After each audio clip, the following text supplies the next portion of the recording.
मेरा देश की भोली भाली जनता से कहना है कि आपके पास एक ही हथियार है न्याय पाने के लिए कि एक संत इंसान को नेता बनाएं, नहीं तो हर कदम पर आपके साथ अन्याय, अत्याचार, महंगाई, लूट होती रहेगी।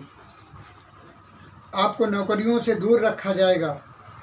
जहां 11-11 पेपर सरकार के अंदर लीक हो जाएं, तो भला गरीबों को कैसे नौकरियां मिल सकती? गरीब ऐसे ही भटकता रहेगा, अमीर अमीर होता जाएगा, गरीब गरीब होता जाएगा। तो ये समझने की बात है। और चुनाव जनता का एक हथियार है, इसलिए इस हथियार में वो चुनाव के समय सही निर्णय करके सही जगह एक ईमानदार नेता को वोट करें और अपने जीवन को सफल बनाने की दिशा में काम करें। जब सरकारें आंदोलन के द्वारा आपकी न सुनती हों, वहाँ भला आपको कौन सा सपना आप लोग देख लेते हैं कि आपको व्यक्तिगत न्याय दिला दें? न्याय नहीं मिल सकता। जब संगठनों के द्वारा, बड़े बड़े कार्यक्रमों के द्वारा सरकारें नहीं सुनती हैं, तो एक व्यक्तिगत न्याय गरीब को कैसे मिल सकता है? ये जनता को सोचना पड़ेगा, समझना पड़ेगा। जिन्हें आज तक आपने नेता बनाया, उन्होंने आपको क्या दिया? सिर्फ लाचारी, बेईमानी, अत्याचार, अन्याय। जो घूस दे देता है उसका काम तुरंत हो जाता है। इसीलिए आप लोगों ने मंत्री जी को चुना था, मंत्री बनाया था। तो समझने का विषय है, चिंतन का विषय है। जनता को ये समझना चाहिए, चिंतन करना चाहिए। उन नेताओं को भी मत भूलना जो 40% लेकर विद्यालयों के लिए पैसा फंड देते थे, विद्यालयों के लिए। और उन लोगों को भी मत भूलना जो 30% से ऊपर लेके ठेका दिया करते थे कोई भी निर्माण कार्य कराने के लिए। ये समझने की बात है। और हम लोग भोले भाले लोग, एक जो सरकार के अंदर गलत नीतियाँ और गलत विचार जो चलता है, उसके बारे में हम लोग सोचते नहीं हैं। और चुनाव के दौरान उनके थोड़े से लुभावने वादों पे हम लोग उनके पक्ष में खड़े हो जाते हैं। कैसे जनता का भला होगा जब आप खुद बेईमान नेताओं को नेता बना लेते हैं? कैसे भला हो सकता है? आप ईमानदार नेता चुने, स्वाभिमानी नेता चुने, जो देश सेवा करना चाहिए, वो कट्टर ईमानदार नेता चुने। ये मैं बार बार ये कहूँगा कि आपको इस तरह से बहुत गंभीर फैसला लेना होगा। अब चुनाव का समय आ रहा है, इसमें समझना है आपको और समझकर वोट डालना है। इस तरह से चुनाव करना है जैसे आप अपनी पुत्री के लिए कोई दामाद का चुनाव करने जा रहे हो। इस तरह से आपको समझना पड़ेगा। ये आने वाले नवयुवकों को समझना पड़ेगा कि आज कितने सालों हो गए कि नौकरियां नहीं मिल रही। कैसे नौकरियां मिलेंगी बताइए? जब पैसे में नौकरियां बिकेंगी तो नौकरियां बच्चों को कैसे मिलेंगी? किसी भी विभाग में चले जाओ, बिना कई गुना घूस दिए आपका काम हो ही नहीं सकता। पीढ़ियां गुजर जाएंगी आपको न्याय पाने के लिए, न्याय मिलेगा ही नहीं। पैसा खर्च करो, एक दिन में आपको न्याय मिल जाएगा।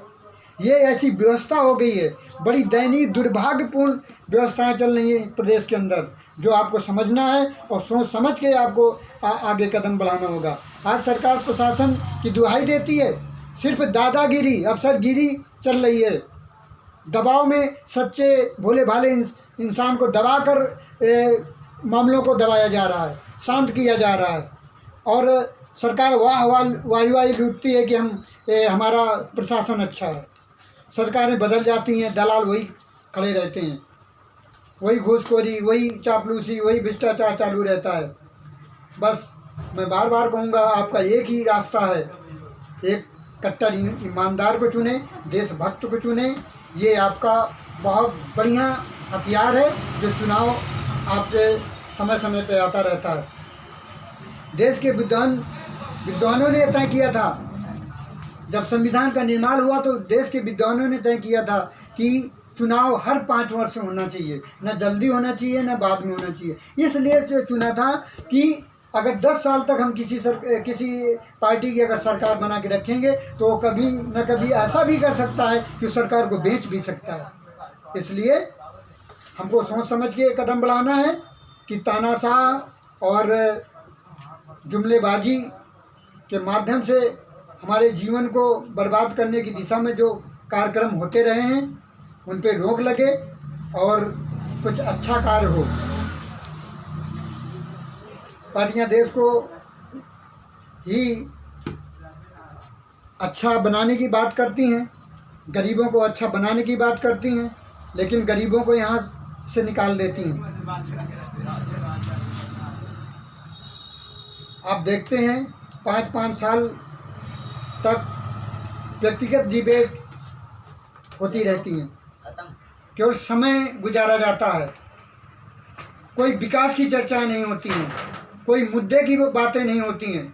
चाहे संसद भवन में हो, चाहे टीवी के माध्यम से डिबेट हो, वहाँ इसी तरह की अनर्थक डिबेटें होती रहती हैं, किसी नाम पर, किसी के पार्टी के पर किसी व्यक्तिगत विचारों के पर होता रहता है।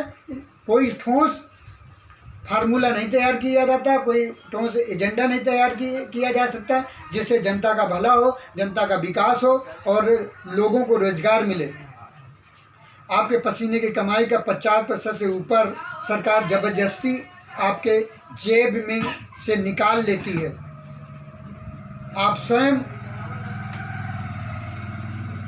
अपनों के 1 साल की कमाई का टोटल मारें, इसके बाद देखें कि कितना दवाई में खर्च हुआ, कितना पढ़ाई में खर्च हुआ, कितना उत्पाद खरीदने में खर्च हुआ।